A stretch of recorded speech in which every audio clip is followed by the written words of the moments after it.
Now we're on to the third shapeage, I believe, Jon.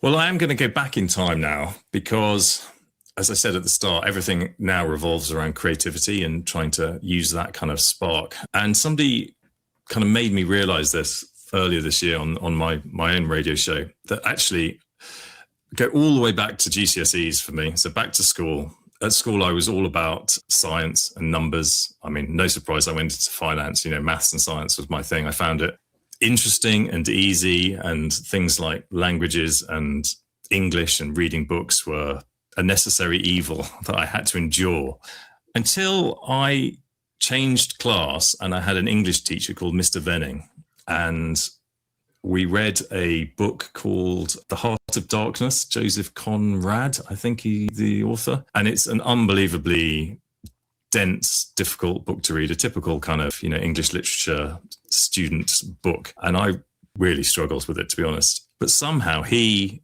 made it come alive, and he changed my view on this book, which I frankly probably hated and now kind of love. And he just changed everything about reading and interpretation and creativity and, things that can mean more than one thing and different people's opinions. And I went from a solid C student at English to getting an A at GCSE and actually wanting to take it on and do A-level. And so even though I then went into finance and I parked that bit of my brain, I do look back and think actually that was probably the moment where he sparked in me that I could do something creative. Because I think a lot of us get creativity sort of beaten out of us, whether that's work or, if you try and sing something and you sing out a tune forever, you're this person you can't sing. And that's, a shame. And anyway, yeah, so Mr. Venning, shout out to him.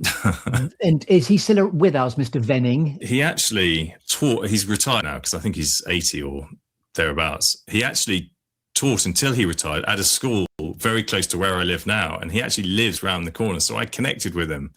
I haven't actually met him in real life, which is a shame because I should do, but we have chatted on LinkedIn, would you believe? I have no idea why, but we did connect, and so I did relay this story directly to him, so that was a nice moment. And if I just may nudge you, I think that's such a gorgeous story and testament to his wonderment in your life. I would make a point, commit out loud that you're going to go and say hello to him and say thank you. Yeah, you're right. I mean, I could literally walk to his house, so it's. And what a gift that is to be round the corner from that man. Because I didn't go to school here, so I met him over. I was in Worcestershire, like near the Welsh coast, the Welsh border. So, like the fact that he's now, and we both moved, and obviously time has passed. Yeah, amazing. Great, thank you for that. And just give us the title of the book again, just to reincorporate deliberately. Yeah, it's The Heart of Darkness, Joseph Conrad. And it's a tough read, but it's not very long. And yeah, it's well worth it. And I also couldn't help hearing, in the same way that you said, someone said yes, you said, someone reminded me. So I think you're a very good listener, because every now and again, somebody says something that you're never going to forget. And then it colours in, life colours in backwards. Yeah, I've got better at listening over the years. I think my wife would attest to the fact that I wasn't very good 20 years ago. Again, that's relatable. My family think it's ironic. What, good listening to, but you're going deaf. Anyway, but anyway, wonderful. So I think we're on to the fourth shapeage now, Jon. This is wonderful stuff you're giving us. Thank you. So for this, I decided to choose learning to make music.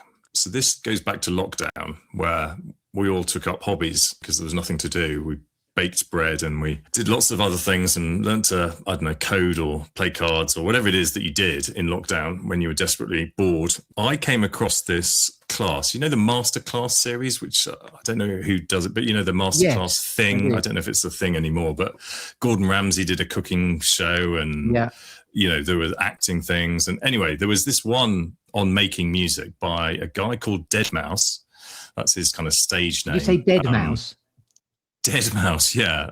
MAU5, dead, MAU5. He got the name because when he was making music, his computer stopped working and he opened it up and there was a dead mouse inside. Anyway, he's a Canadian dance, like EDM, electronic dance music, kind of legend, actually. And he's hugely successful, covered with tattoos, totally different to me. And he did class. And I started watching it and I was just hooked.